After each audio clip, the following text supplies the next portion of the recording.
Hi, everybody. Welcome back to another episode of the Inside Story with Student Life. My name is Tierza Watts, and I'm the Director of Student Life and Campus Community at CU Denver. Today, I'm very excited to have Rachael Reed-Maloney with me, who works in our Phoenix Center, Phoenix Center of Auraria. So their initials are PCA. So you'll hear me refer to that quite a bit in this interview. But I'm excited to have Rachael with us. She is a new staff member, and I wanted to have you all learn more about their office. It is one of the ones at Auraria, which is a tri-institutional office. So it does serve students from CU Denver, from Metropolitan, State University of Denver, and the Community College of Denver. The PCA is located in the Tivoli Student Union on the second floor there, right across the hall from iPie Pizza, if you know where that's at. And so we want to make sure that you not only know where they're located, but learn more about them. So we're going to start with, I would love Rachael to tell us a little bit about herself. And I always love it if our interviewees will tell us something they were involved in college that was meaningful to them. Awesome. Yeah. Well, thank you for having me and inviting me into this space. I'm really excited to do this. So reflecting back, so I did my undergraduate at Colorado State University up in Fort Collins. And something that I really enjoyed and is very memorable when I was a student up there, I was a part of a group called Students United for Reproductive Justice. And we did a lot of fun activities in that club. One of the ones I really enjoyed was sex trivia. So once a quarter, towards the end of the quarter, when everyone's getting like burnt out and tired and need some fun, we would hold a like sex positive trivia game. So we'd have students come out to the bar that was on campus and have different trivia questions about anatomy, masturbation, some like legislative stuff. And it was a really fun way to engage students on campus and have them learning more about just sex positivity, and even their own bodies and how to practice consent. Awesome. Thank you. I always enjoy learning what folks were involved in college. What did you major in? What did you get your degree in? Yeah, I got my undergraduate in human development and family studies. And then a year later, after getting that, I got my master's degree of social work from the University of Denver. Wonderful. Well, welcome to our staff. I know you've only been here, what, 2 months, 3 months? I've been here since August. I don't know the math on that, but for a minute. Yeah. Yeah, okay. It's been 6 months. Tells me it's been a while. The calendar is zooming by. Oh, Well, yeah, for sure. let's start by learning a little bit more about your office. I know that often people will describe the PCA as the place you go if you're experiencing interpersonal violence. Would you define that for our audience? What is interpersonal violence? Yeah, definitely. So when you hear someone saying they're a survivor of interpersonal violence, or even the services we provide, we can support folks who have experienced or maybe have loved ones who have experienced sexual violence, relationship violence, or stalking. In our office, we also include like family violence and childhood sexual abuse under that umbrella. So generally, it's a form of violence that you've experienced by someone you have some type of relationship with generally. But we can also support folks if they've been sexually assaulted by a stranger or they're being stalked by a stranger. We wouldn't turn them away. We would support them as well. Okay. So then let's transition to, because that's what your office addresses, tell us a little bit about your office and what kind of services that you provide. Definitely. So our office is two-part. So one of our parts is the advocacy side. So on the advocacy side, we have advocates in our office who can support students, faculty, and staff so they can do a drop-in. And if there's an advocate available, they can see them right away, or they can schedule an appointment with us. And when they go into that advocacy appointment, generally the advocate's like, hey, you're here. How can we support you? What are you looking for support with? Sometimes folks just need some education. Like, I've had this experience and I'm not really sure what to do or what to name what I've experienced. We work with folks who they're married and maybe they're looking to leave their partner and get a divorce and get custody.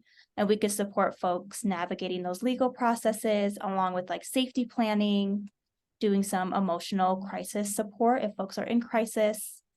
We provide information about different resources on and off campus as well. Whether that's therapy resources, housing resources, just depending on what folks need. We also have a 24/7 helpline, and that's actually volunteered by a lot of volunteers on Auraria's campus that are students and staff members, which is really helpful because if folks need to talk to someone, but maybe our office isn't open or it's closed for the holidays, they can always reach someone that way. Okay. Is that a 24/7 so that's it. hotline? It is. Yeah. I can't remember the number off the top of my head, but yeah, that's available to folks at all times if they need to talk about something they've heard a friend say, or they just need support themselves. Students listening to this video, I'll make sure to put that phone number in our show notes as well as their website link, and make sure that you have all those details. My last question, when we think of kind of a general overview of who your office is, I see a lot of posters in the Tivoli and other buildings, where periodically you guys announce that you're doing trainings. Can you talk to us a little bit about Yeah. what kind of training students can participate in? Definitely. Yeah. So that's actually the other side of our office. That's the prevention side. So on the prevention side, we provide free curriculum about violence prevention. So that could be like if someone wants to volunteer on our helpline, they would go through a training to be a volunteer on our helpline. Some of the curriculum the violence prevention side provides is like bystander intervention. How do you intervene when you're seeing violence or harassment happening? We have IPV 101. So like, what is the foundation? What is interpersonal violence? What can it look like? We have another one called healthy relationships. That's really fun. It talks about what is a healthy relationship? How do you define a healthy relationship? And we talk about the difference between unhealthy and abusive relationships as well in that workshop. So just a lot of really cool different ones. We can do custom presentations too. So if there's a student organization who is like, I want to have a conversation specifically about cyber abuse or cyber stalking, can y'all come in and talk to us about that? We have a custom presentation about that. That's awesome. So yeah, if you're a student organization leader, do think of them as a group that can come and do a program for you. And these are programs that unfortunately hit topics that you may experience personally or somehow interact with throughout your life. So these would be really great presentations to have. So, we've talked about that 24/7 hotline. Are there other ways that students can access your services? Yeah, that's a great question. So if it's in terms of someone needing support specifically, folks can either drop into our office. We have drop-in hours from 8 to 5, Monday through Fridays. They could call that helpline number and just process with the volunteer or maybe get directions to our office or schedule an appointment. And then on our website, there's also an option to schedule an appointment online. And folks can have those appointments over Zoom, over the phone, or in person. So whatever is safest and most accessible for students to have. Okay, I appreciate that you offer those different modalities. Well, I know Yeah. sometimes we don't necessarily have these actual experiences ourselves, but we may have a friend or a loved one who's experienced interpersonal violence. If you were to give some advice to a student who maybe is trying to support somebody that's had one of these experiences, what should support look like? What should they do and not do if they want to support somebody who's had a tough experience? Yeah, that's a great question. And I don't think that's actually talked about enough. So thank you for asking that, because this is a great place to talk about that. So when someone, maybe they have a friend disclose to them that they've experienced violence, something we say that folks, it's like better to say would be like, thank you for sharing your story with me. I know it's not okay, but I am sorry that that's happened to you. And maybe even saying like, thank you for sharing that and for trusting me with this information. How would you like support? Because sometimes folks will reveal these things to friends and they're not maybe expecting advice. They don't want advice sometimes. Sometimes it's like, this happened to me, and they just want someone to know, and that's okay. Maybe they just felt safe enough with that person to disclose to them and said, hey, this happened to me. I don't need anything from you, but I just needed you to know. Also take a breath when someone discloses to you. When you hear something about that, especially if you weren't expecting to, that can be very overwhelming and jarring. And I think folks sometimes are like, I need to say the perfect thing, or I need to give them advice so this doesn't happen again. And generally, all you need to do is just be like, hey, I hear you and I see you. How can I support you? And remind them that they're still your friend, your loved one, and you don't view them differently, that they're still the person that you knew they were. Since sometimes survivors get worried they'll get viewed differently or treated differently. So just reminding them like, hey, I still care about you. You're still my friend. I'm still here for you can be really important as well. I love that you mentioned twice in that answer, asking them how would you like to be supported. I Yeah. know that when I went through helper training as a young student leader, our instinct is often to be a problem solver. And you're right. Sometimes people Yeah. just want to speak it out loud because they need to get it out of their body, right? And so they verbalize it. They just need a specific person to know, hey, I might be acting different because this happened. And then allowing them in turn with using that phrase, how would you like me to support you?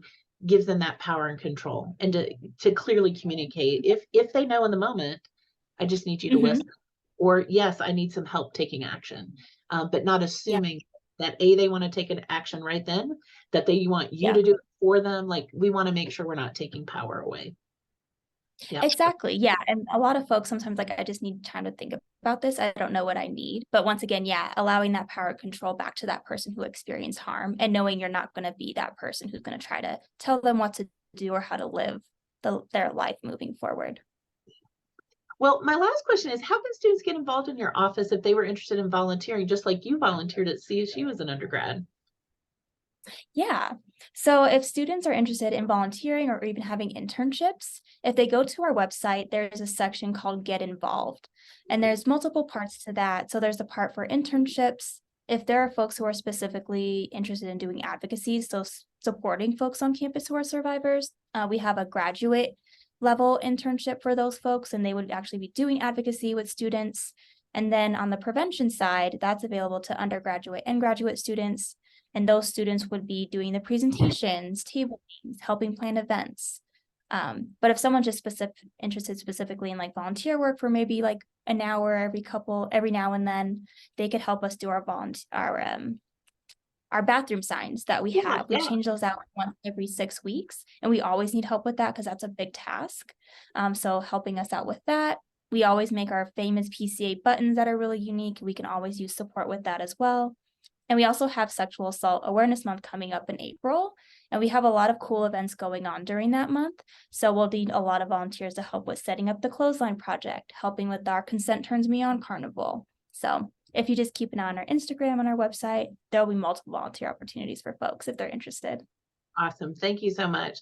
So students, again, that are watching this, I will put as much information below in the show notes. And do remember that April is Sexual Assault Awareness Month. And so the PCA and lots of campus partners like Student Life will be helping sponsor a variety of programs and events for you to plug into. And when we have that marketing, we will send that out to you. Thank you so much for meeting with me today, Rachel. Any closing thoughts?